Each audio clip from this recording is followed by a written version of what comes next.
comunica que você tem sede, isso comunica que você tem o desejo de conhecer o Senhor.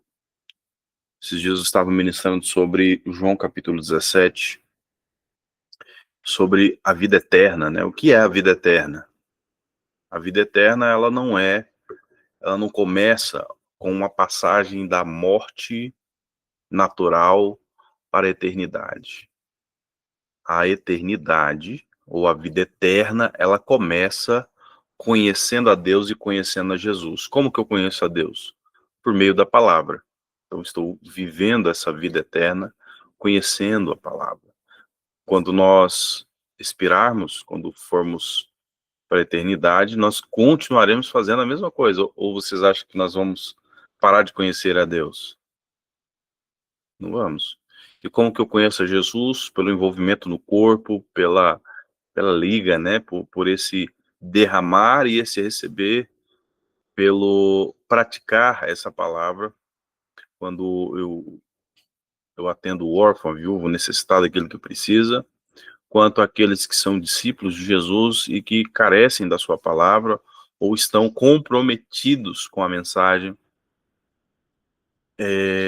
e recebem com muita alegria. E essa alegria por receber a palavra vai fazendo com que essas sementes sejam plantadas, uma hora, uma ou outra, ou várias delas, começam a germinar, brotar, gerar fruto. Isso é muito importante. Quando nós falamos de conhecer a Deus, não falamos apenas do processo de conhecer racionalmente, intelectualmente. Nós estamos falando do processo de conhecer de intimidade. Como é que eu vou saber quem é Deus se eu não vejo na palavra, se eu não estudo a palavra? Como é que eu sei qual é a minha missão, meu propósito, a minha identidade, destino no reino, se eu não mergulho nas escrituras? Pois lá tudo está escrito, tem um remédio para tudo ali, né? O Senhor é aquele que governa sobre todas as coisas. E hoje nós vamos mergulhar no livro de Marcos, capítulo 8, ok? Abra sua Bíblia aí em Marcos, capítulo 8.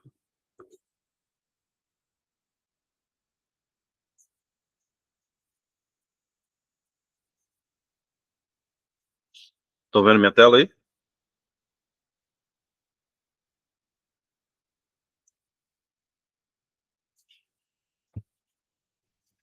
Bem, glória a Deus.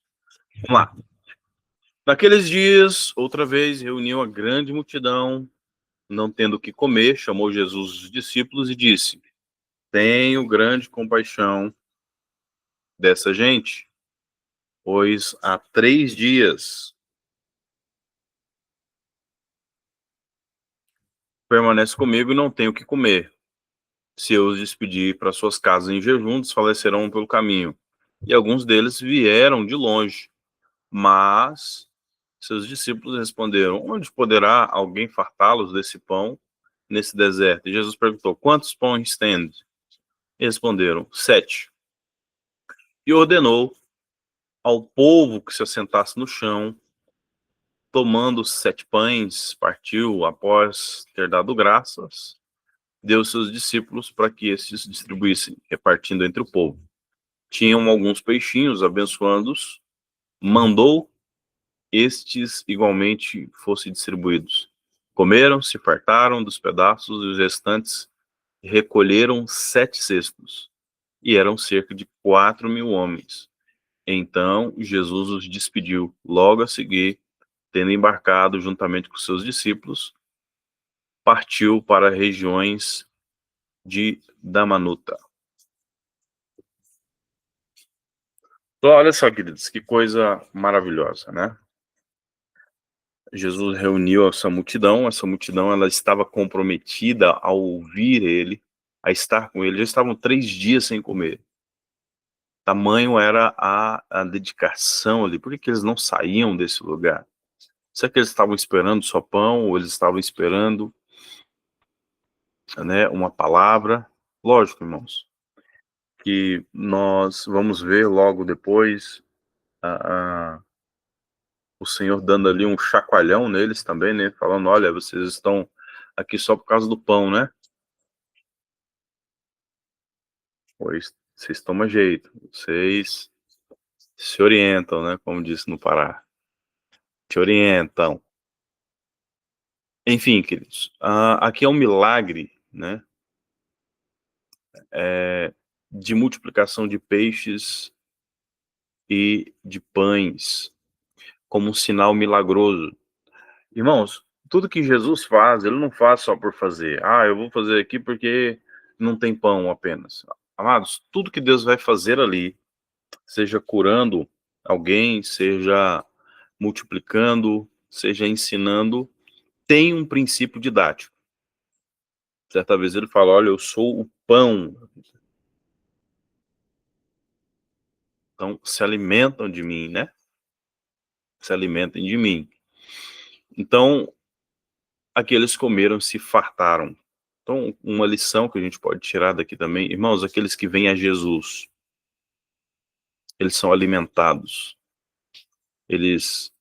Jesus teve ali compaixão dessa gente e permaneceu. E ele manifestou ali mais um sinal. Lembra? O sinal não é apenas um sinal. O sinal é algo que Jesus queria ensinar ou manifestar ali para que o povo creia. E no livro de João, nós vamos ver depois, ele fala que existem algumas pessoas que, se elas não tiverem contato com sinais, jamais crerão, né?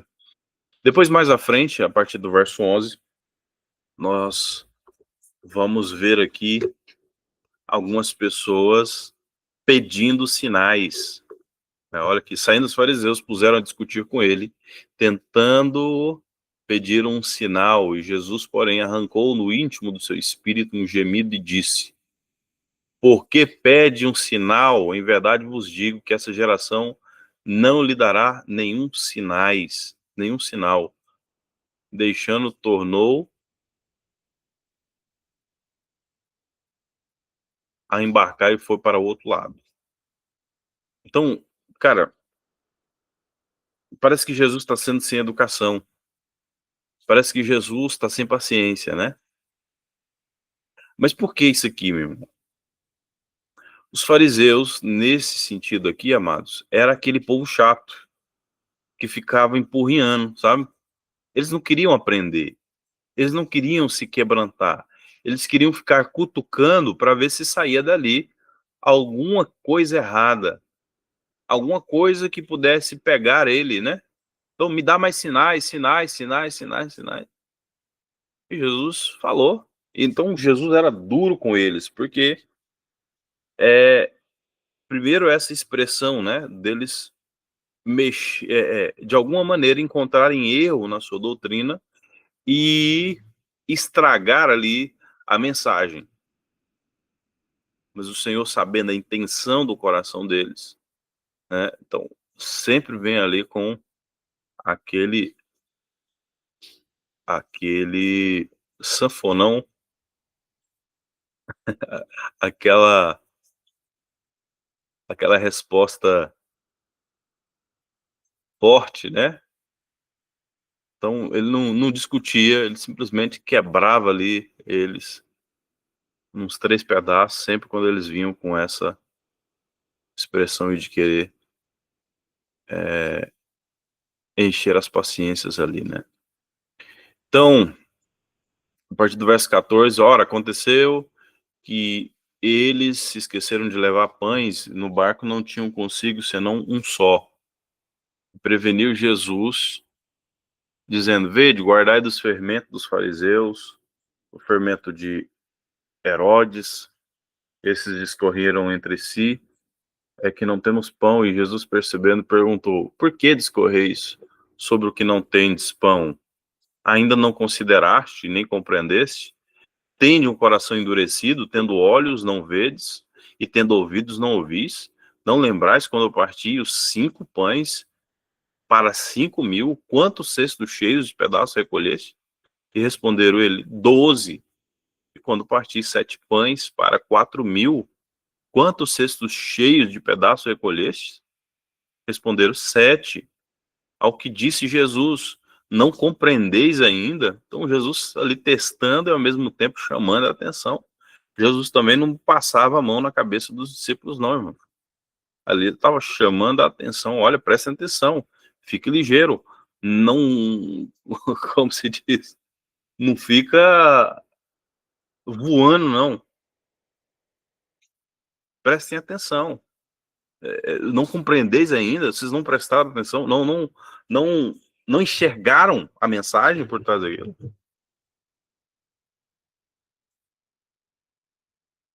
Então, amados, vamos lá. Nós temos aqui sinal para o povo, nós temos aqui os religiosos pedindo sinais e os discípulos tentando ensinar, assimilar, colocar o tico-teco ali para funcionar.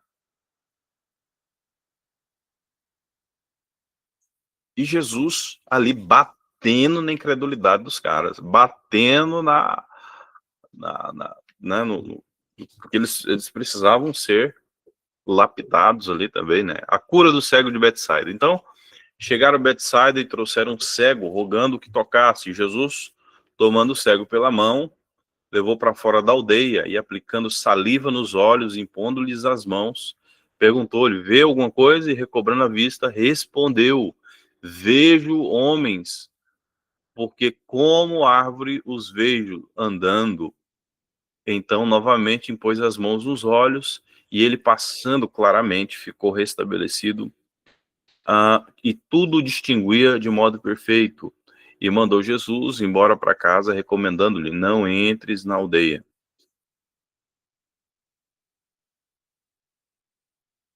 Então, amados,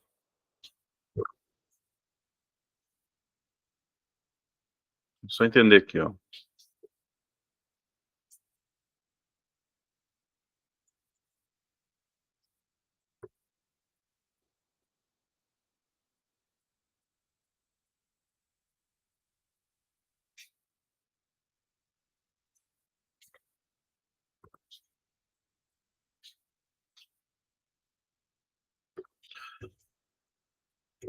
Então chegaram aqui, nós vamos ver aqui, essa cura, ela não foi uma cura instantânea como as outras, né?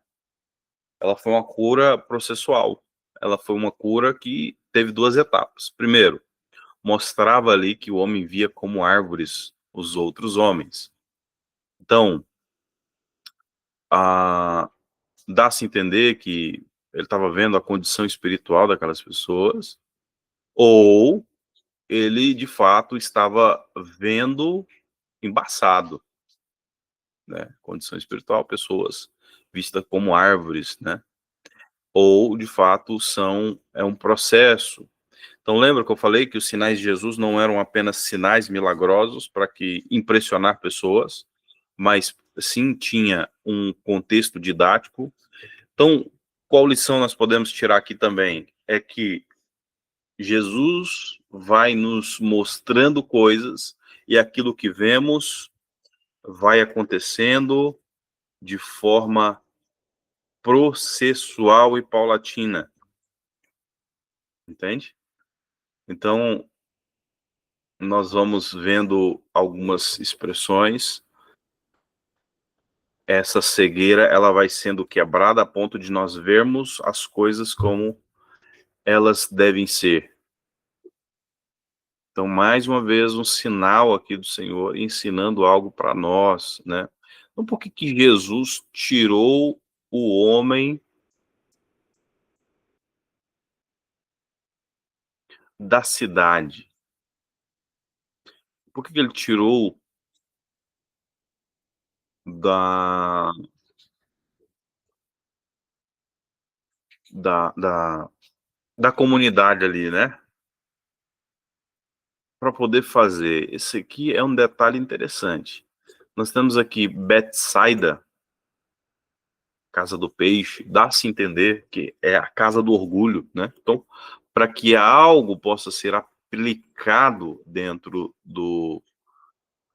para que funcionasse, muitas vezes, Jesus tinha que tirar aquela pessoa dentro de um contexto que poderia comprometer os milagres, né? Não porque Jesus não podia, mas porque, irmãos, veja bem, nós tínhamos, certa vez, lembra daquela menina?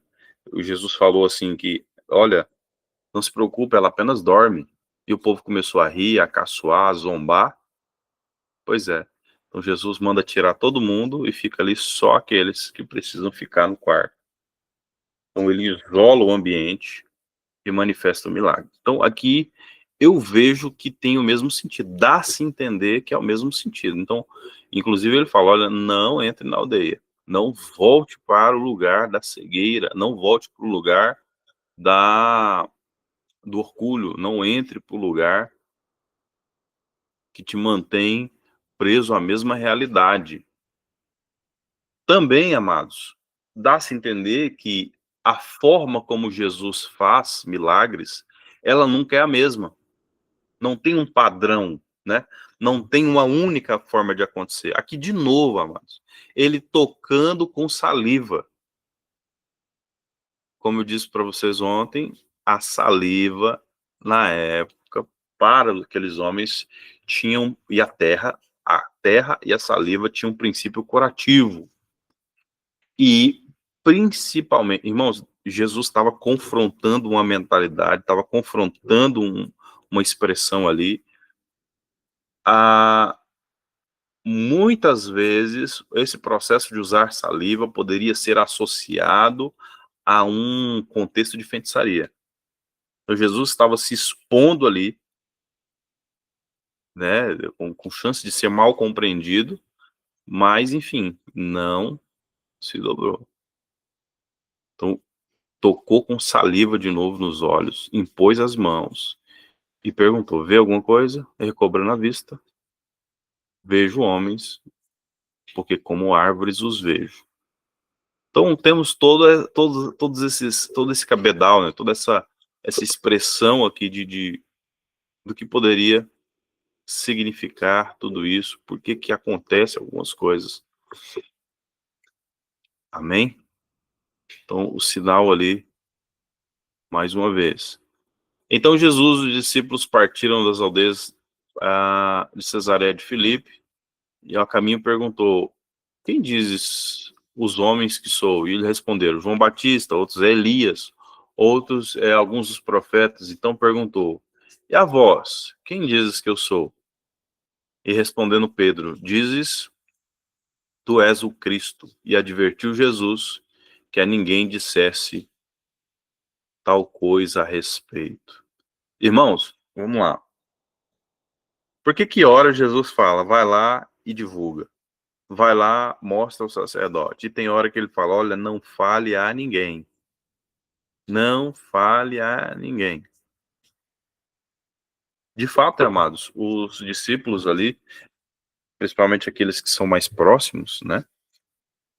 Principalmente lá no Monte da Transfiguração, Jesus mandou eles não comentarem com ninguém. E de fato eles não comentaram, guardaram ali e foram revelar só depois. Mas seja bem, por que Jesus pede segredo? Muitas vezes, amados, a divulgação em determinadas situações pode atrapalhar, no caso ali, poderia trazer uma perseguição gratuita e poderia abreviar ou quebrar o processo ali dentro daquela região, né? Então, lembrando, irmãos, tinha gente de olho nele. Os fariseus, os mestres da lei, então, todo aquele pessoal ali estava querendo pegar, né, qualquer coisa para poder acusar. Qualquer coisa para poder levantar uma suspeita e persegui-lo a ponto de encurralar para ele não poder fazer algo ali na cidade. Então, muitas vezes ele falava, olha, guarda, não fala nada para ninguém. E ora ele falava, fale, divulgue, mostre. Então, isso é um dos motivos. Então, Jesus começou a ensinar que era necessário que o Filho do Homem sofresse muitas coisas e fosse rejeitado pelos anciãos, pelos principais sacerdotes e pelos escribas e fosse morto e depois de 3 dias ressuscitaste. E isso ele expunha claramente, mas Pedro, chamando à parte, começou a reprová-lo. E Jesus, porém, voltou-se, fitando os seus discípulos, respondeu: Pedro, arreda Satanás, porque não cogita as coisas de Deus, e sim as dos homens. Cara, como é que é isso, né? Um tempo antes ele estava ali falando: olha, tu és o Cristo. Tu és o Cristo, o Filho do Deus vivo. Ele teve uma revelação tremenda. E aí ele foi conversar, chamou Jesus à parte, falando: Jesus, você não vai morrer, não. E Jesus, sabendo qual era a fonte, qual era a origem daquela inspiração, daquela palavra, ele já arrependeu. Não era porque Pedro estava em pecado, não era porque Pedro estava com demônios ali. Mas ele estava debaixo de uma influência. E essa influência que estava por trás dela era uma ação demoníaca. Então Jesus entendeu a origem daquilo e repreendeu imediatamente. Sabe, irmãos? Muitas vezes nós não podemos aceitar algumas coisas. Você sabe que aquela inspiração, mesmo que seja uma pessoa aparentemente de Deus, né, vamos dizer assim, pode ser que essa pessoa ela receba alguma inspiração coisada. Então você precisa ficar ligado e precisa discernir. Tem hora que você vai ter que repreender aquela palavra. Você não vai aceitar tudo, né? Alguém vem orar por você e começa a ter ali uma palavra estranha, um trem estranho, um negócio assim, rapaz, já começa a repreender, entendeu? Coloca aquela palavra numa quarentena, não vai recebendo e falando amém já de primeira, não. Porque senão você está selando, você está concordando, entrando em concordância. Mateus 18, tudo que é ligado na terra é ligado no céu, entendeu?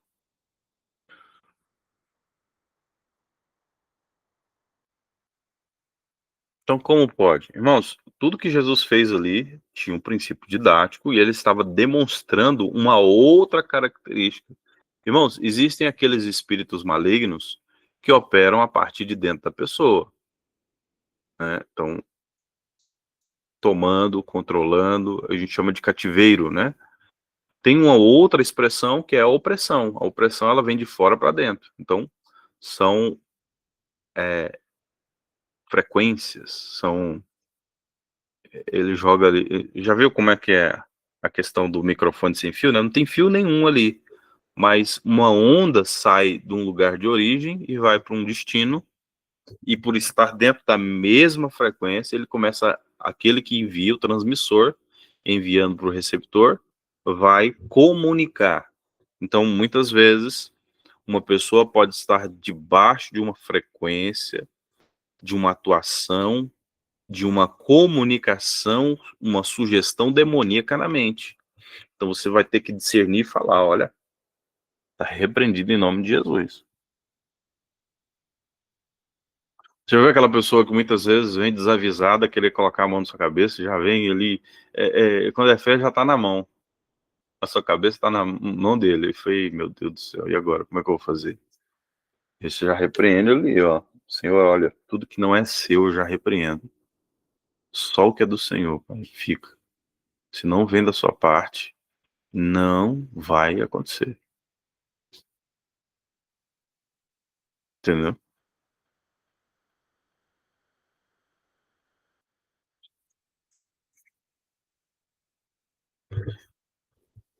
Então vamos lá, caminhando aqui para o final. Então, convocando a multidão juntamente com seus discípulos, disse: se alguém quer vir após mim, a si mesmo negue, tome a sua cruz e siga-me. Quem quiser, pois, salvar a sua vida, perdê-la-á, e quem perder por amor de mim, ou por causa de mim e do evangelho, salvá-la-á. Que aproveita o homem ganhar o mundo inteiro e perder a sua alma? Que daria o homem em troca da sua alma? Porque qualquer que nessa geração adúltera e pecadora se envergonhar de mim, e das minhas palavras o Filho do Homem se envergonhará dele quando vier na glória de meu Pai, ou de seu Pai, com os santos anjos. Então, irmãos, o que significa na prática uma pessoa levar a cruz? Irmãos, a cruz não é uma matula de roupa, viu? Uma trouxa de roupa. A cruz não é um marido, não é uma esposa, não são filhos, não é o trabalho difícil. Isso não é cruz, não, irmão. Isso é missão.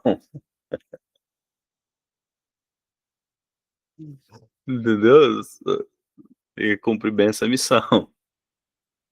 Cruz não tem nada a ver. Inclusive, a palavra cruz, ela vem da tave ali, né? Tem o sinal, uma letra hebraica chamada tave, que ela tem um sinal, como se fosse um sinal de uma cruz. Então, a cruz, ela não é apenas, ela não é isso, não são problemas que eu preciso resolver. Não é um sinal que eu faço assim, tô protegido, né? Mas o que é alguém que toma sua cruz? É alguém que entrega, vamos dizer assim, né? Quando a gente vai ver o evangelho, muitas vezes a renúncia que alguém faz é o que faz com que ela ganhe. Então, quando eu dou, é que eu ganho. Quando eu perdoo, eu ganho, ao invés de vingar, né? Quando eu entrego a minha vida, é que eu a tenho. Quando eu levo essas coisas para o altar, é que de fato algo está acontecendo ali que eu saio vencedor. Mesmo que diante dos homens, mesmo que diante das circunstâncias, eu estou sendo um perdedor, né? Esses dias, amados, a minha esposa, junto com a discípula, foram na Jocum, né? Eles estavam lá num seminário intensivo, lá de missões, eles falando sobre a expressão, olha, para você ser um missionário, você tem que ser um banana. Ah, como assim? Pois é. Você vai fazer as coisas sem reciprocidade. Você vai fazer sem esperar nada em troca. Todo mundo vai fazer algo contra você, você não vai poder revidar.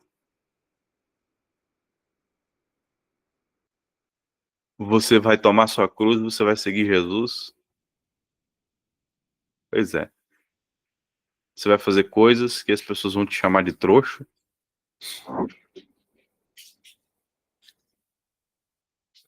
Olha a cruz aí, né?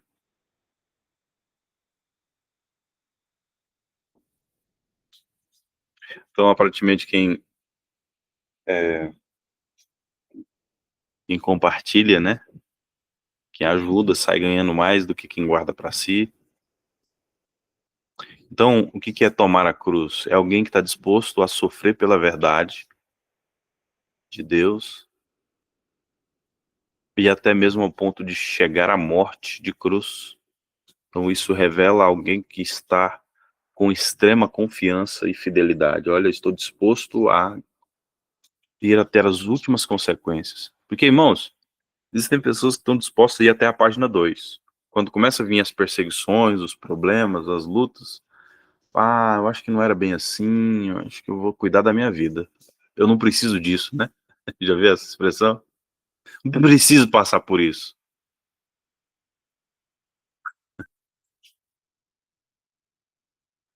Precisa sim. Você quer ser um discípulo de Jesus? O seu ego, o seu orgulho, o nosso orgulho, ele precisa ser moído.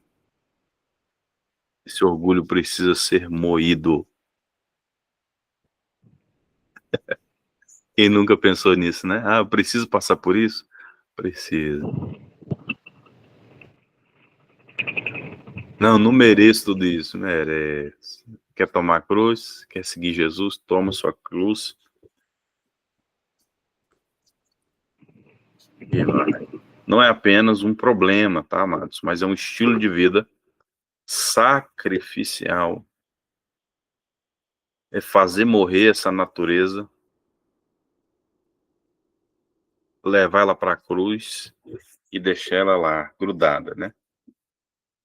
Sem descer da cruz. Tá aí? Quem tá aí?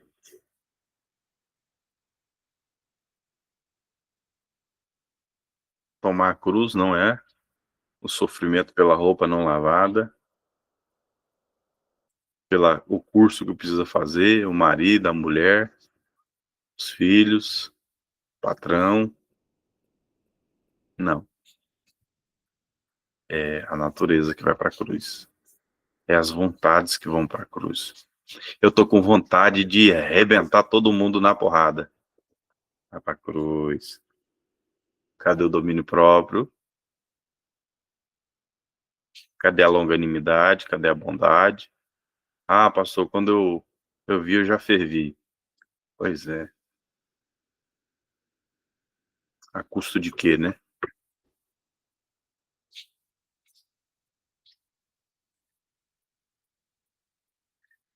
Então, amados, e o que são esses sinais, né? Esses sinais milagrosos é mostrando ali quem é Jesus, né? Então, Jesus é o Filho de Deus, Jesus é o Messias, Jesus é o nosso Salvador. Então, esses sinais vão revelando, vão instigando, vão trazendo à tona quem ele é. Amém? Então, qual a grande lição que a gente tira aqui desse capítulo, dessa aplicação? É importante é que creamos em Jesus e que o obedeçamos, né? Mesmo que isso custe a morte e a morte de cruz. Eita glória. Deus te abençoe, você, sua casa, sua família. Que o Senhor te abençoe poderosamente. Retornamos aí na próxima semana, no próximo vídeo. Que o Senhor nos ajude, né? Realmente. Se você precisar ler essa palavra mais de uma vez, trazendo ali, né, quais são as lições ali. Coloque em áudio enquanto você está cuidando das coisas de casa, ou de fato que leia, né? Essa palavra ela precisa criar raiz dentro de mim, né? Como eu trago essa palavra para minha vida, como eu posso fazer com que essa palavra ela me lapide de tal forma que eu mude de vida, não apenas escute como mais um ensino, como mais uma uma informação, né? Como é que eu faço para essa informação ela virar uma revelação, essa revelação virar uma transformação, essa transformação virar um fruto e esse fruto virar um testemunho? Como é que faz? Ah, não, hoje ainda é terça, né, gente? Então amanhã ainda tem. Amanhã, se o Senhor quiser, se Deus quiser, 6h30, amém? É para ser 6h30, né? Eu vou colocar os despertadores aqui na sala, então fico com os dois celulares carregando e ninguém apitou a ponto da gente escutar, tá vendo? E ainda tive um desafio aqui com a ferramenta, tive que reiniciar o computador aqui, né? Reiniciar o navegador, as outras coisas aqui várias vezes. Mas enfim, fizemos, cá estamos. Deus abençoe você, sua casa, sua família. Depois eu coloco lá a gravação, tá? Deus abençoe. Fique com Deus. Boa viagem, Kátia. Fique com Deus.